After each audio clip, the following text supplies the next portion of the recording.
Welcome, Coyote fans. Basically, did wiring this week, and I'm putting in a sub. While I was doing all the other wiring, I had to get that wiring in as well. So you can see some of that there. But let's start with the basics here. My wiring is complete for my fuel tank.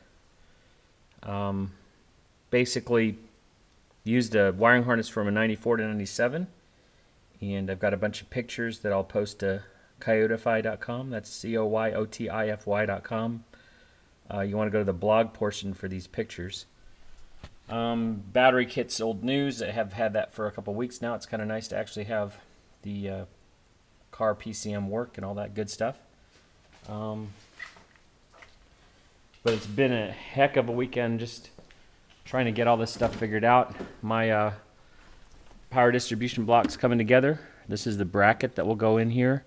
I've got a couple more wires to run for the Coyote, speed dial, which lets me create the proper signal for the Coyote PCM and the PCM for the car. So I'll finally be able to have it reading the right miles per hour, which is a nice thing. Some of the wiring for the sub is not visible, but it's there. I've got some gauges to mount that will go in this upper column.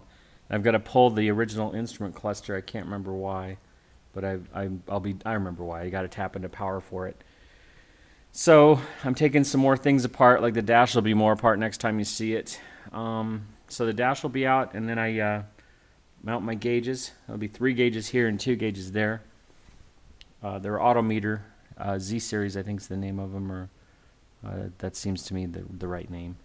Anyways, long and short of it is that I'm down to a few minor connections on the pigtail for the PCM, and putting together the what's left of the wiring harness that I'll be using. So let me lay out some of the parts that are part of the new wiring harness, new old wiring harness. So this is the pigtail that used to run to the transmission, and that's what's left of it.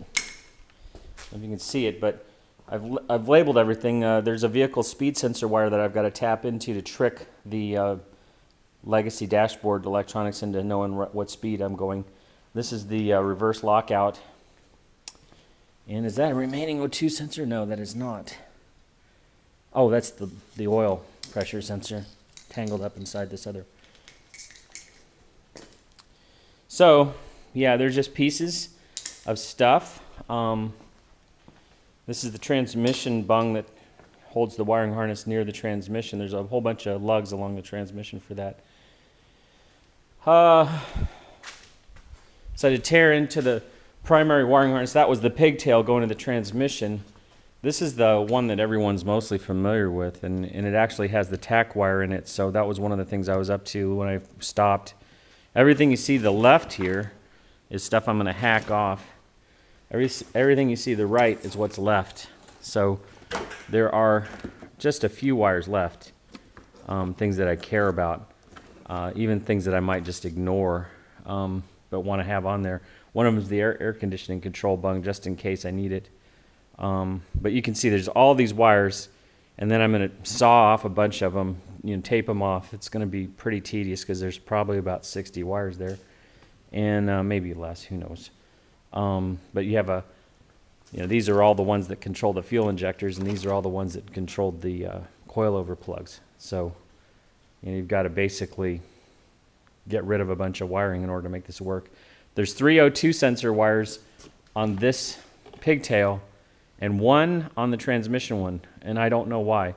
Similarly, for the vehicle speed sensor, there's 1 wire on one lug that had an O2 sensor on it. I think it was this one, actually. There was an O2 sensor on this guy, and then I don't know why. I mean, just, you would think that the vehicle speed sensor would have been on this wire alone, but it wasn't. So, long and short of it is, I'm getting all that sorted out, and my engine bay goes back together. I've got this build thing going on here where I've got to run 4 O2 sensors, or pardon me, 4 oil pressure sensors. I've got a legacy oil pressure sensor, and the engine oil pressure sensor that's already on it looks just like it. And then there's the odometer oil sending unit. And then finally, my buddy Matt Overbeek is loaning me his oil pressure cutout, which will let me shut the engine down if the oil pressure drops below a certain sane value. So all of those have to be run, and I'm going to tap this into the block where this one sits today, or one just like it, and I'm going to run a piece of braided line to this so that I don't have this whole thing hanging out off of a bung that was really meant for just a small amount of force. And that'll keep me, that'll give me all my pressures and everything the way I want, and I'll be able to have all my gauges work. I've got an issue right now that I've got to deal with. The people that sold me my hydraulic clutch setup I don't totally get how their setup works. I've got to call them and figure out what's going on there. These are minor odds and ends, really. The wiring is really, even though it may appear to be all over the map, is really mostly done. I just have some sending units to bolt into place and some minor amounts of wire to run for the aftermarket gauges, and just about everything's figured out. So that's all good, and I know where the locations of everything is going. That's all good. It's now down to just tying some things off and cleaning up some things, and that engine's going to stick right back in there, and I'm hoping to do it in the next couple of days.